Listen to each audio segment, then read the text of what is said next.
Current കട്ടിൽ മുഖ്യമന്ത്രിയെ വിമർശിച്ച് വീഡിയോ പോസ്റ്റ് ചെയ്തതിന് ആലപ്പുഴ സ്വദേശിയുടെ ഫോൺ പിടിച്ചെടുത്ത് പോലീസ്. KSU നേതാവിന്റെ പരാതിയിലാണ് നടപടി. ആലപ്പുഴ സൗത്ത് പോലീസാണ് അഹമ്മദ് കബീറിന്റെ ഫോൺ പിടിച്ചെടുത്തത്.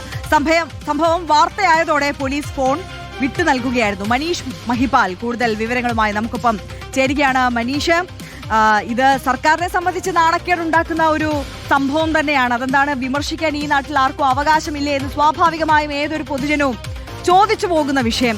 ഇപ്പോൾ ഇദ്ദേഹത്തിന്റെ വിമർശനം സഭ്യമായ ഭാഷയിൽ തന്നെയായിരുന്നോ? 2 ദിവസങ്ങൾക്ക് മുമ്പ് രാത്രിയിൽ വീട്ടിൽ കറണ്ട് പോയപ്പോൾ മൊബൈലിൽ പകർത്തിയ ദൃശ്യങ്ങളും ഒരു ക്യാപ്ഷനുമാണ് നിലവിൽ അത് KSU പ്രവർത്തകന്റെ പരാതിയായി മാറിയത്. അതായത് ആലപ്പുഴ ലജനത്ത് വാർഡിൽ അഹമ്മദ് കബീറാണ് തന്റെ ഫേസ്ബുക്കിൽ ഒരു വീഡിയോ ഇട്ട ശേഷം ഇങ്ങനെ കുറിച്ചത്.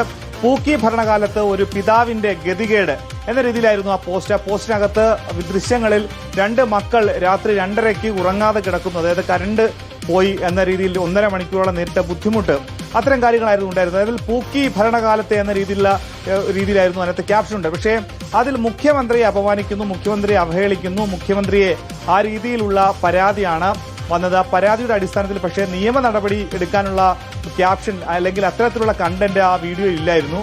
പക്ഷേ പോലീസ് ചെയ്തത് ഇന്നലെ വൈകിട്ട് അഹമ്മദ് കബീറിനെ പോലീസ് സ്റ്റേഷനിൽ വിളിച്ചു വരുത്തി അയാളുടെ മൊബൈൽ ഫോൺ പിടിച്ചെടുത്തു. ആലപ്പുഴ DYSPയുടെ നിർദ്ദേശപ്രകാരമാണ് ആ ഫോൺ പിടിച്ചെടുത്തതെന്നായിരുന്നു ആലപ്പുഴ സൗത്ത് പോലീസ് വിശദീകരിച്ചത്. ശേഷം ഇന്ന് രാവിലെ എത്താനായി ഇന്നലെ പറഞ്ഞു. അങ്ങനെ രാവിലെ എത്തിയപ്പോൾ വീണ്ടും ഫോൺ തരുന്ന കാര്യത്തിൽ തീരുമാനമായില്ല. ഫോൺ പരിശോധിക്കേണ്ടതുണ്ട്, DYSPക്ക് പരിശോധിക്കേണ്ടതുണ്ടെന്ന് പറയുന്നു. അങ്ങനെ പിന്നീട് ഇത് വിവാദമാകുന്നു, മാധ്യമങ്ങളടക്കം വാർത്തയാകുന്നു. എന്തുകൊണ്ട് ഫോൺ പിടിച്ചെടുക്കുന്നു? കേസ് പോലും എടുക്കാത്ത ഒരു സംഭവത്തിൽ ഒരു പരാതി KSU പ്രവർത്തകർ കൊടുത്തൊരു പരാതി. പക്ഷെ അതിൽ കേസെടുക്കാതെ എന്തിനാണ്? ഒപ്പം തന്നെ കേസെടുക്കാനും മാത്രം അതിനകത്ത് പ്രശ്നങ്ങളോ മുഖ്യമന്ത്രിയെ നേരിട്ടുള്ള അവഹേളനവും ഇല്ലെന്നും നമുക്ക് പ്രത്യക്ഷത്തിൽ മനസ്സിലാവുന്നതാണ്. അങ്ങനെ ഒരു വിഷയത്തിൽ പിന്നീടും സംഭവത്തിൽ ട്വിസ്റ്റുണ്ടാകുന്നു. ഉച്ചയോടുകൂടി തന്നെ ആ ഫോൺ വിട്ടുകൊടുക്കുന്നു. ഫോൺ വിട്ടുകൊടുത്ത ശേഷം അത് പേപ്പറിൽ എഴുതി വാങ്ങുന്നു. അങ്ങനെ ഫോൺ ലഭിച്ചു എന്ന് അഹമ്മദ് കബീറിനോട് എഴുതി വാങ്ങുന്നു.